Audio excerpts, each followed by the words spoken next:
Hey everyone, welcome back to my channel. I see we have some new subscribers, so I wanted to welcome you all in. Um, you can tell that this is not like just a run-of-the-mill channel. You are going to be receiving some advanced information to uplift and evolve your consciousness. I want to have fun though, so you probably maybe found me through a hashtag. I've been doing some fishing. I want to see who's out there who's watching, who can truly see, because we have some work to do on this planet. And the people that have been here and that have been doing the work, I praise you all. You guys are awesome. This is the best, like, place for me. And it's so fun and it's also so real. So I've realized that the matrix itself actually gets to a point where it collapses upon itself. It has no choice because you've gotten to that level in your advancement where you're able to see. So recently I've been watching on YouTube, one of my favorite channels is this level 10 gymnast. She's just really normal, I should say. Like she just shows her day-to-day basic lifestyle and her friends and just what it's like being a gymnast. And it brings me back to home. It does something where it allows me to really tap into my inner child because those used to be my days. I remember the worst days of my life that I ever had as a child were the days that I couldn't stay on the balance beam. And she really displays that back to me. And I really got to thinking, wow, these archetypal roles that we uh, identify with, these people that are in our life, they are such a foundation. It reminds me so much of the Truman Show. The main character, he realizes, yes, I'm being played with by this simulation, but he meets it on such a level of gratitude and heart so that it does not hurt him. He's like, if I don't see ya, have a good morning, a good afternoon, and a good evening. And he means it. And he's being real because that's his heart. He's not letting the game kill him off. He's tapping into the source of his power, of the creation of that simulation, that game.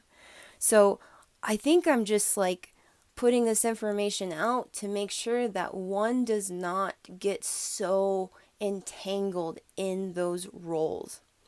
I made that mistake to really want to identify and found myself in some of those relationships.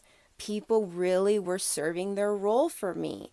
And I knew that at one point the show was going to have to stop, the lights were going to come on and reality was going to set in that these people had served a function and they no longer are going to serve that role. It's so interesting how we always think we know.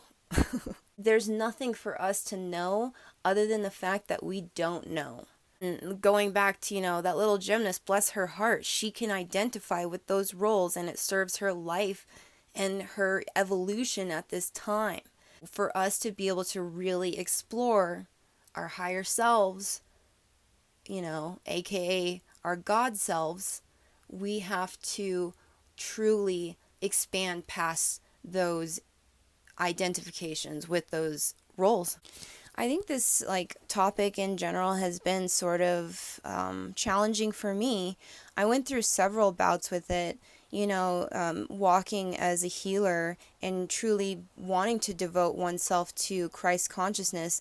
You find yourself in the world and trying to understand where you fit. And I did meet others that were wearing white and really want to portray that healer lifestyle, but I also found that many were very much aligned with dark forces, hatred towards women, hatred towards people of color. whatever role play we take on, we still have those deep inner layers, those layers of old past that we have to acknowledge to be able to release, to be in our highest self. So I've just learned that it's okay. You don't always have to wear the white garb. You can still be of a holy, higher nature without having to play that specific role on the outside. And that's been very challenging for me, to be honest. I went to a very prominent high school, I should say, like one of the highest schools you can go to in Arizona. We had a hierarchy there, and one of the main, I should say, he's the highest man in, that church, in that school. He got in trouble for something really, really, really bad. And he ended up trying to deny it and thwart off and lie about it, which made it sort of even more disgraceful for the community and the school. And that was my first sort of peek at what it's like to have to face one's lower self, even though you've been put on the highest of pedestals. I mean, this man was worshipped. And I mean, when I remember at the time, I couldn't see why. I thought to myself, I had theology teachers that I respected more, that I could see the grace of Christ working through more. In terms of the hierarchy, this other man was deemed the top person in that school. So it was very disappointing to see how he handled his life challenges. We all receive them. We all have very dark aspects of ourselves. I'm not, blaming him, but he was the first person that showed me that we're just playing roles, and it's okay to dismiss yourself from a role when you've outgrown it, or when you can no longer uphold it for your own well-being.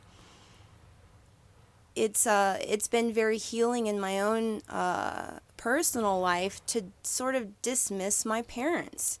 You guys have seen me over the years heal and go through a deep transformation of reparenting my inner child.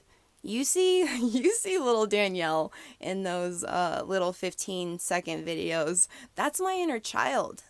That's the reparented version of myself, where I've dismissed my parents as, the people that control me, and I've stepped in as the supervisor and the controller. So that's like the new role that I'm playing for myself. And yeah, maybe I look goofy, but I don't care. This is the most healing thing for me. I've learned to play the role of mother and father. It's interesting to see how fluid and dynamic we are given the chance to interact with people. So it's very wise to allow the roles to shift. Makes sense, right?